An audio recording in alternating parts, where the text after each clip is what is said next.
지금 이 순간 통장 잔고가 얼마인지 바로 떠오르십니까? 정확한 숫자가 머릿속에 그려지는 분도 계시고 대략만 알고 있는 분도 계실 겁니다. 더 중요한 건 그 숫자가 아닙니다. 이 돈이 충분한 건지 아닌 건지 그걸 판단할 기준이 있느냐는 겁니다. 70대가 되면 수입이 줄거나 아예 멈추는 경우가 많습니다. 그 순간부터 자연스럽게 이런 질문이 마음속에 들어오기 시작하거든요. 한 달에 얼마가 있어야 불안하지 않을까요? 이 질문에 선뜻 자신있게 답할 수 있는 분이 과연 얼마나 될까요?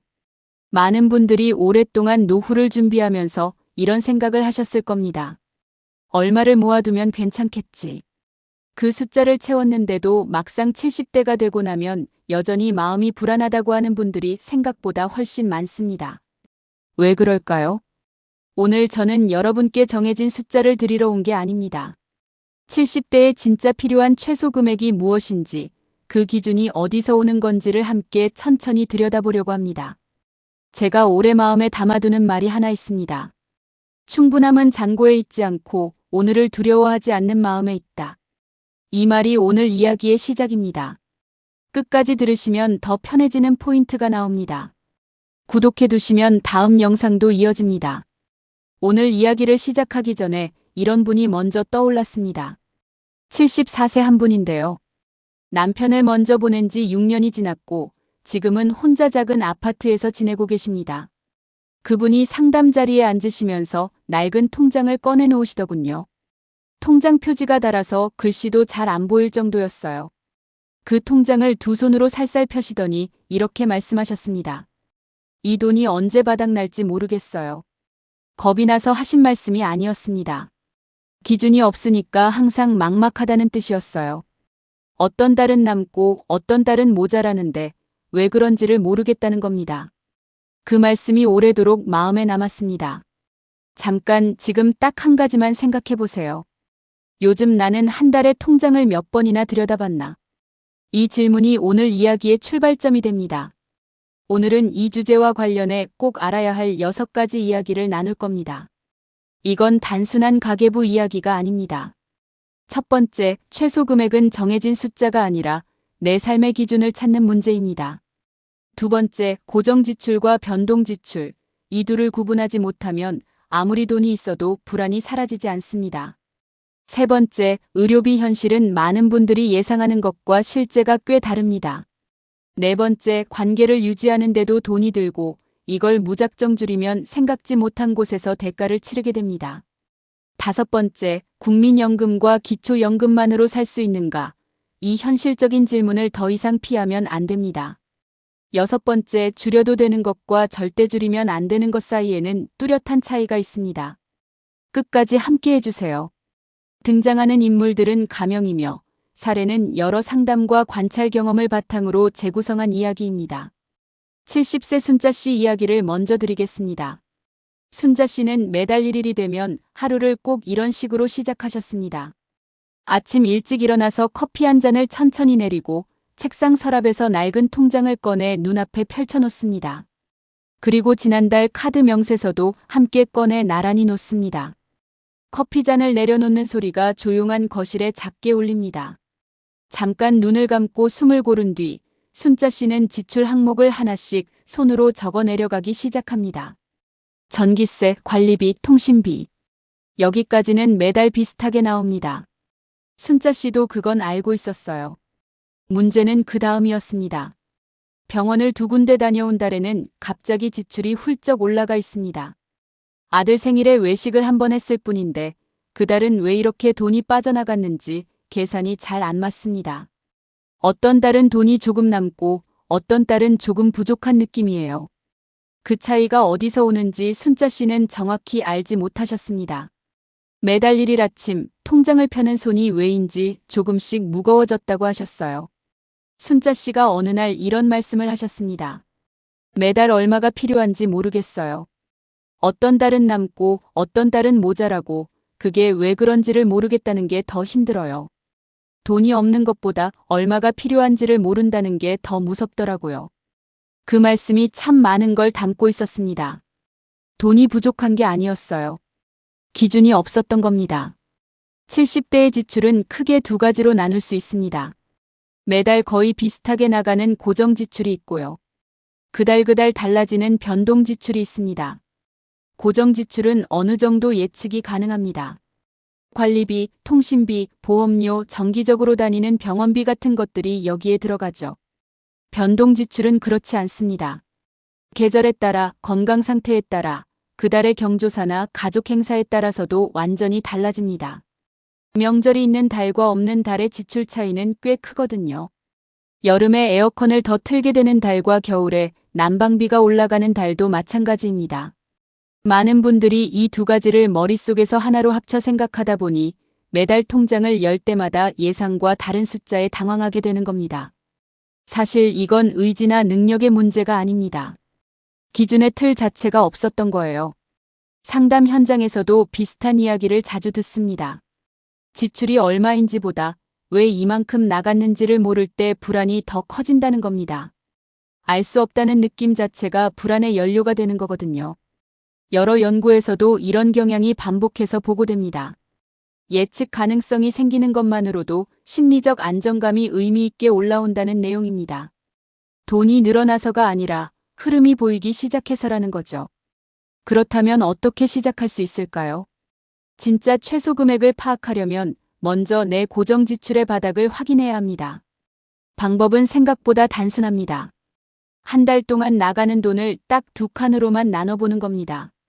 매달 거의 똑같이 나가는 것, 그리고 이번 달만 특별히 나간 것. 이 두 칸을 나누는 것만으로도 기준이 생기기 시작합니다. 두 번째로 지난 6개월치 지출을 한번 훑어보면 변동 지출의 평균 범위가 잡히기 시작합니다. 어떤 달은 많이 쓰고 어떤 달은 적게 쓰지만 그 가운데 어딘가에 내 평균이 있거든요. 그 평균을 알면 이번 달 얼마를 더 써도 되는지 아니면 조금 아껴야 하는지 판단이 서게 됩니다. 세 번째로 의료비는 변동 지출 중 가장 예측이 어려운 항목입니다. 정기적으로 다니는 병원 비용은 어느 정도 고정이 되지만 갑자기 생기는 진료나 처방 비용은 통제가 어렵습니다. 이건 특정 질환을 말하는 게 아니라 많은 시니어 일상에서 반복되는 생활 패턴을 이야기하는 겁니다. 다만 건강 상태는 개인차가 크니 치료나 약 처방은 반드시 의사의 지시에 따르셔야 합니다. 이 부분을 미리 예비 항목으로 따로 빼두는 것이 중요합니다. 네 번째로 관계 비용을 줄이는 것과 관계 자체를 줄이는 것은 전혀 다른 문제입니다. 경조사 봉투 하나를 아끼려다 관계가 멀어지는 경우가 있고요. 반대로 무리하게 체면을 유지하다가 정작 생활비가 흔들리는 경우도 있습니다. 내가 감당할 수 있는 범위 안에서 관계를 유지하는 방법을 먼저 찾는 게 순서입니다. 다섯 번째로 국민연금이나 기초연금이 들어오는 날을 중심으로 한 달 생활비 리듬을 만들어두면 훨씬 안정됩니다. 수입이 들어오는 날 고정 지출을 먼저 처리해두면 남은 돈이 자동으로 변동 지출 예산이 되거든요. 이 리듬만 잡아도 매달 돈이 어디로 가는지 혼란스러운 느낌이 크게 줄어듭니다. 여섯 번째로 줄여야 할 것과 줄이면 안 되는 것을 미리 정해두는 습관이 중요합니다. 외식 횟수는 줄일 수 있습니다. 하지만 정기검진 비용은 줄이면 나중에 더 큰 비용으로 돌아오는 경우가 많습니다. 이 기준을 미리 정해두지 않으면 급한 상황에서 잘못된 곳을 줄이는 실수를 하게 됩니다. 일곱 번째로 지출 기록을 거창하게 할 필요는 없습니다. 하루 한 줄, 오늘 뭘 샀는지만 적어도 한 달이 지나면 패턴이 보이기 시작합니다. 스마트폰 메모 앱에 한 줄씩만 남겨도 충분합니다. 노트 한 장, 연필 한 자루면 더 좋고요. 순자 씨도 이 방법으로 석 달 만에 자신의 평균 지출 범위를 처음으로 파악하게 됐습니다. 그 뒤로 통장을 열 때 느끼는 불안이 조금씩 달라지기 시작했다고 하셨어요. 통장을 펴는 손이 조금 가벼워졌다고요. 여기서 두 가지 유형이 자주 보입니다. 지출 기록을 시작하고 나서 오히려 마음이 홀가분해지는 분이 계십니다. 이게 다 나가고 있었구나 하고 알게 되는 것 자체가 하나의 해소가 되거든요.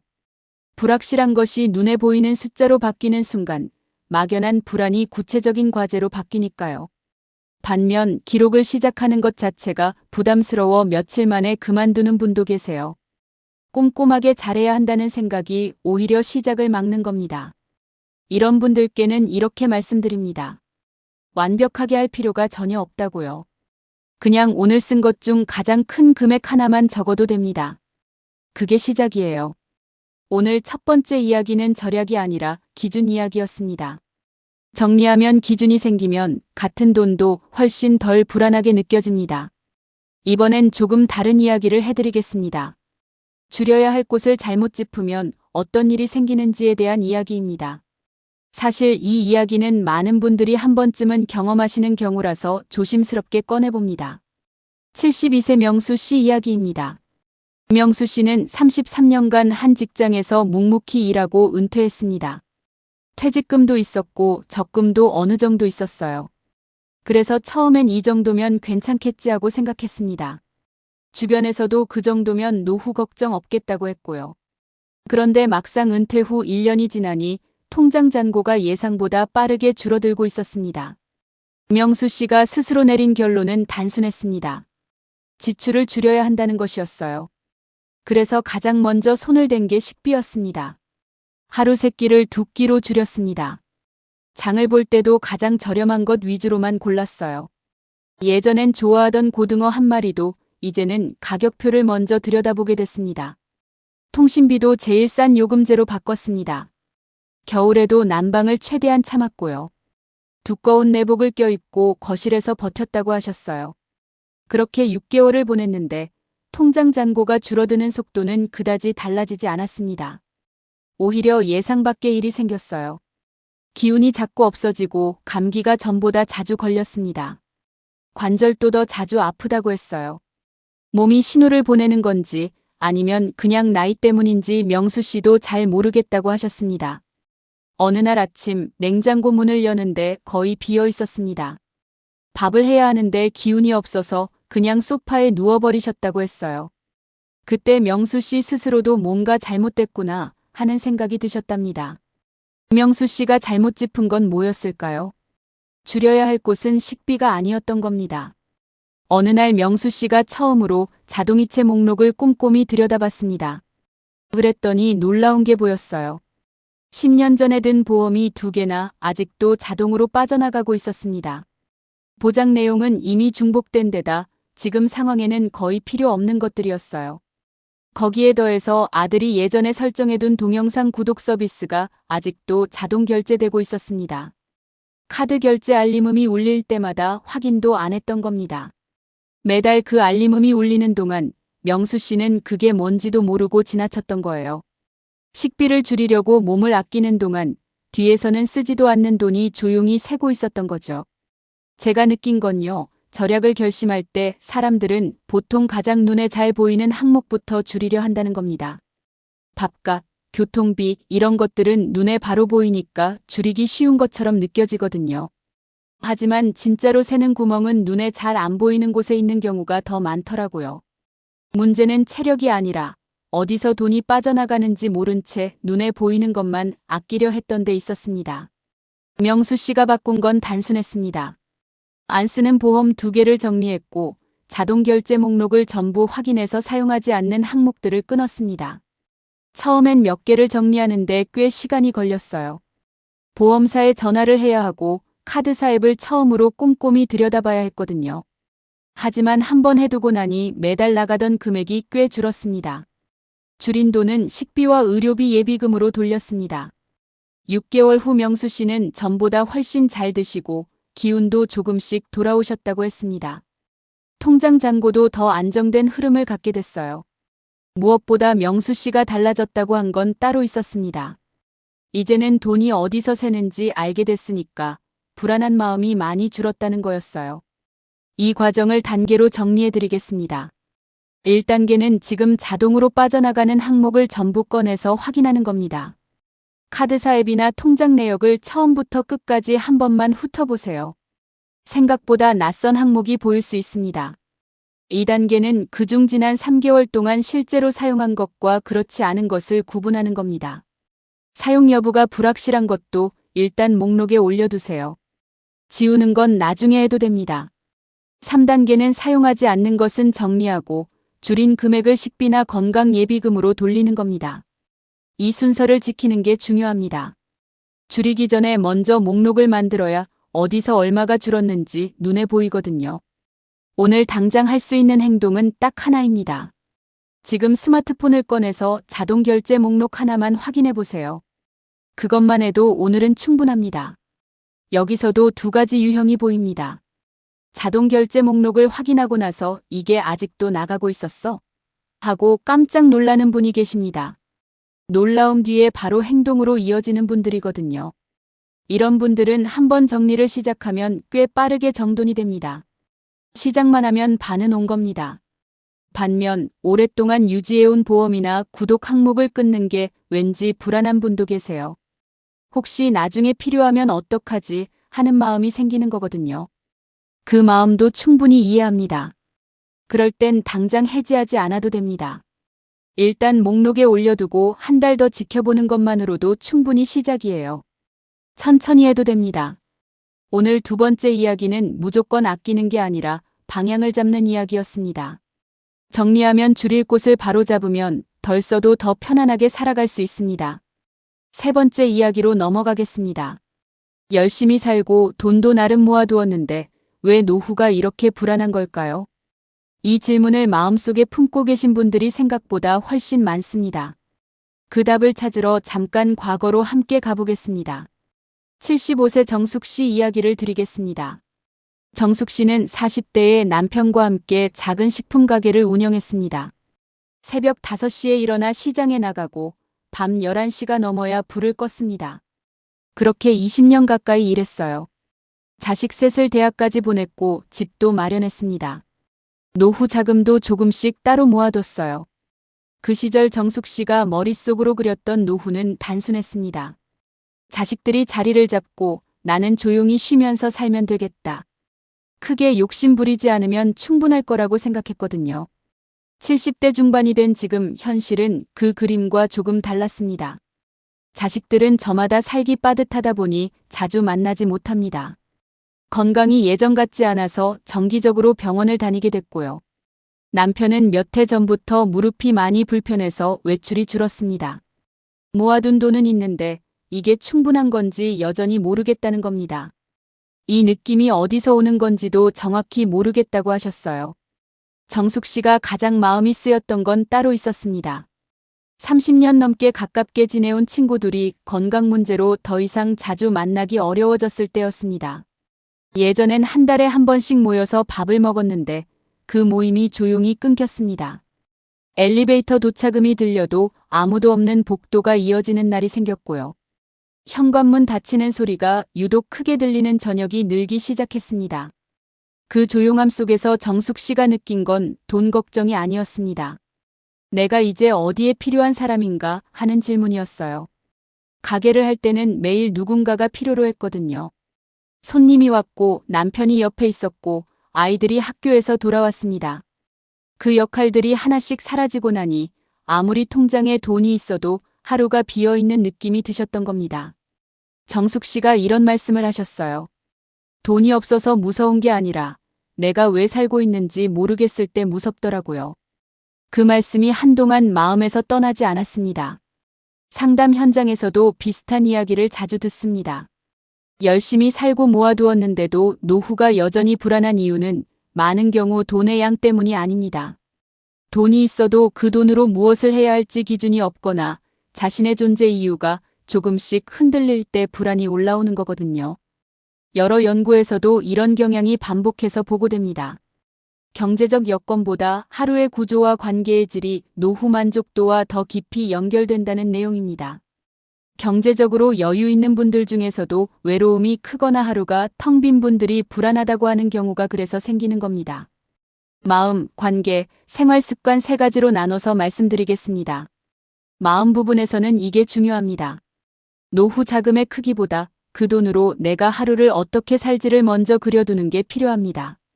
돈이 있어도 하루가 텅 빈 느낌이 드는 건 돈이 부족한 게 아니라 하루의 이유가 부족한 겁니다. 내가 오늘 일어나서 뭘 할지 알고 있다면 통장 잔고를 들여다보는 횟수가 자연스럽게 줄어들기 시작합니다. 작은 것이라도 됩니다. 오전에 동네 공원을 한 바퀴 돈다는 계획이든 오후에 책을 읽겠다는 계획이든 그 하루의 이유가 있는 것과 없는 것은 생각보다 큰 차이를 만들어냅니다. 관계 부분에서는 이게 중요합니다. 관계에 쓰는 돈을 무작정 줄이면 오히려 더 외로워지는 역설이 생깁니다. 경조사 한 번, 친구와의 식사 한 번, 이런 관계 비용은 삶의 질과 직결되거든요. 최소한의 관계 예산을 따로 정해두는 것이 마음 건강에도 실질적인 도움이 됩니다. 정숙 씨도 한 달에 한 번 친구와 가까운 식당에서 밥 한 끼 먹는 것을 관계 예산으로 따로 남겨두기 시작했습니다. 그것만으로 혼자인 느낌이 조금 달라졌다고 하셨어요. 누군가와 밥을 먹는다는 것, 그 단순한 사실이 하루를 버티는 이유가 되기도 하더라고요. 생활 습관 부분에서는 이게 중요합니다. 하루에 밖을 나가는 이유를 하나라도 만들어두는 것이 생각보다 큰 역할을 합니다. 장을 보러 나가든 동네 한 바퀴를 걷든 우체국에 들르든 상관없습니다. 이유 있는 외출이 하루의 구조를 만들어줍니다. 그 구조가 있어야 돈 걱정이 하루를 온통 지배하는 힘이 조금 약해집니다. 정숙 씨는 지금 매주 화요일과 목요일에 동네 복지관에 나가고 있습니다. 거창한 이유가 아니에요. 그냥 그날은 나갈 이유가 있으니까라고 하셨어요. 나올 때 문을 잠그는 소리가 예전과 달리 가볍게 느껴지기 시작했다고 하더군요. 여기서도 두 가지 유형이 보입니다. 관계 예산을 따로 정해두자는 말에 바로 공감하는 분이 계십니다. 그동안 관계에 돈 쓰는 게 낭비라고 생각해왔는데 그게 아니었구나 하고 고개를 끄덕이는 분들이거든요. 이런 분들은 작은 관계 예산 하나를 정해두는 것만으로도 꽤 빠르게 일상이 달라집니다. 반면 관계에 돈을 쓰는 것 자체가 아직도 부담스러운 분도 계세요. 아껴야 하는 시기인데 왜 굳이 거기에 써야 하나 하는 생각이 드는 거거든요. 그런 분들께는 이렇게 말씀드립니다. 관계에 쓰는 돈은 쓰는 게 아니라 지키는 겁니다. 외로움이 쌓이면 나중에 더 많은 비용이 건강이나 다른 방향으로 돌아오는 경우가 생기거든요. 오늘 세 번째 이야기는 돈의 양이 아니라 하루의 구조 이야기였습니다. 정리하면 충분함은 금액이 아니라 오늘 하루를 어떻게 살지 알고 있는 것에서 시작됩니다. 마지막 이야기입니다. 같은 금액을 가지고 전혀 다르게 살아가는 두 사람이 있습니다. 이건 제가 가까이서 오래 관찰한 이야기에 가깝습니다. 같은 아파트 단지에 사는 두 분이 있었습니다. 두 분 다 70대 초반이고 배우자와 함께 살고 있으며 비슷한 수준의 연금을 받고 있는 상황이었습니다. 73세 박 씨와 74세 이 씨입니다. 박 씨는 매달 생활비를 최소한으로 줄이는 것을 삶의 목표처럼 삼고 있었습니다. 외식은 거의 하지 않았어요. 명절이 아니면 자녀들과의 모임도 최대한 줄였습니다. 장을 볼 때도 가격이 조금이라도 비싸 보이면 손을 놓았습니다. 아내가 마트에서 카드를 긁는 소리가 날 때마다 마음이 불편해졌고요. 그 카드 결제음 하나가 박 씨에게는 작은 경고음처럼 들렸던 겁니다. 그 불편함이 쌓이다 보니 두 사람 사이에 돈 이야기로 마찰이 자주 생겼습니다. 아내가 무언가를 사면 박 씨는 표정부터 굳어졌어요. 아내도 이제 무언가를 살 때마다 눈치를 보게 됐다고 했습니다. 통장 잔고는 꽤 잘 유지됐습니다. 그런데 박 씨 부부가 함께 웃는 날은 별로 없었어요. 어느 날 박 씨가 이런 말을 하셨습니다. 돈은 줄지 않는데 왜 점점 더 불안한 건지 모르겠어요. 그 말이 참 마음에 남았습니다. 이 씨는 달랐습니다. 매달 써야 할 것과 줄여도 되는 것을 미리 정해두고 그 범위 안에서 움직였습니다. 관계 비용은 따로 챙겨뒀고요. 한 달에 한 번은 부부가 함께 조용한 식당에 가는 날을 정해두고 있었어요. 비싸지 않은 한식집이었지만 그날만큼은 두 사람 모두 느긋하게 앉아서 밥을 먹었습니다. 의료비는 예비 항목으로 따로 빼뒀고 나머지는 크게 신경 쓰지 않았습니다. 이 씨는 낡은 통장을 여전히 쓰고 있었는데 거기에 이번 달 쓴 것과 다음 달 예상 금액을 간단하게 메모해두는 습관이 있었습니다. 이 씨 부부의 통장 잔고는 박 씨보다 조금 더 줄었을 겁니다. 하지만 두 사람의 표정은 훨씬 더 밝았습니다. 이 씨가 한 번은 이런 말을 하셨어요. 우리 부부가 이번 달은 이만큼 쓰기로 했으니까 그 안에서 잘 살면 된다고 생각하니까 오히려 편해요. 두 사람의 차이는 돈의 양이 아니었습니다. 기준이 있느냐 없느냐의 차이였어요. 박 씨에게 돈은 줄어들면 안 되는 것이었습니다. 이 씨에게 돈은 하루를 잘 살아가기 위해 쓰는 도구였어요. 그 관점 하나가 두 사람의 노후 생활 만족도를 완전히 다르게 만들었습니다. 여기서도 두 가지 유형이 보입니다. 박 씨처럼 잔고가 줄어드는 것 자체를 견디기 힘든 분이 계십니다. 이런 분들은 돈을 쓰는 행위 자체가 불안을 키우는 방아쇠가 됩니다. 그게 오래되면 정작 써야 할 곳에도 쓰지 못하고 아끼다가 오히려 더 큰 비용을 치르는 경우가 생기거든요. 박 씨에게 필요한 건 돈을 더 모으는 게 아니라 얼마까지 써도 되는지의 기준이었던 겁니다. 이 씨처럼 범위를 정해두고 그 안에서 움직이는 분은 조금 다릅니다. 같은 금액을 쓰더라도 내가 계획한 범위 안에서 쓴 것이니까 불안보다 만족이 먼저 옵니다. 돈을 덜 가진 게 문제가 아닙니다. 기준 없이 돈을 들여다보는 것이 불안을 키우는 겁니다. 오늘 마지막 이야기는 경쟁이 아니라 방향 이야기였습니다. 정리하면 같은 돈도 쓰는 기준이 다르면 삶의 무게가 완전히 달라집니다. 이제 오늘 이야기를 함께 정리해 보겠습니다. 첫 번째, 70대에 필요한 최소 금액은 정해진 숫자가 아닙니다. 내 고정 지출의 바닥을 먼저 확인하고 변동 지출의 평균 범위를 파악하는 것이 진짜 출발입니다. 두 번째, 고정 지출과 변동 지출을 구분하는 것만으로도 막연한 불안이 줄어들기 시작합니다. 나가는 돈의 성격을 알면 같은 돈도 더 안정되게 느껴집니다. 세 번째, 줄여야 할 곳을 잘못 짚으면 몸과 관계 둘 다 흔들립니다. 눈에 보이는 것보다 눈에 안 보이는 자동 지출부터 먼저 확인하시는 게 순서입니다. 네 번째, 의료비는 반드시 예비 항목으로 따로 빼두어야 합니다. 이건 특정 질환을 말하는 게 아니라 70대 이후 일상에서 반복되는 생활 패턴을 이야기하는 겁니다. 다만 건강과 관련된 치료, 약 처방은 반드시 의사의 안내에 따라 움직이셔야 합니다. 다섯 번째, 관계를 유지하는 데도 돈이 필요합니다. 관계 비용을 아끼다가 외로움이 커지는 역설 많은 분들이 경험하는 이야기입니다. 최소한의 관계 예산은 삶의 질과 바로 연결됩니다. 여섯 번째, 충분함은 금액이 아니라 기준에서 옵니다. 오늘 하루를 어떻게 살지 알고 있는 것, 그게 진짜 충분함입니다. 이제 세 가지 질문을 드리겠습니다. 나는 지금 어디에 서 있는가? 내 고정 지출과 변동 지출의 차이를 지금 알고 있습니까? 나는 무엇을 지키고 싶은가? 돈이 아니라 이 돈으로 지키고 싶은 하루의 모습이 있습니까? 내가 오늘부터 시작할 수 있는 행동은 무엇인가? 통장을 꺼내 자동 지출 항목 하나를 확인하는 것만으로 충분합니다. 오늘의 한 문장입니다. 돈은 많고 적음보다 오늘 하루를 살아가는 기준이 있느냐 없느냐로 당신의 노후가 결정됩니다. 70대가 되어 돈 걱정이 많아지는 건 부끄러운 일이 아닙니다. 그 걱정은 오래 살아온 사람이라면 당연히 품게 되는 마음이거든요. 열심히 살아온 세월이 길수록 잃고 싶지 않은 것도 많아지는 게 자연스럽습니다.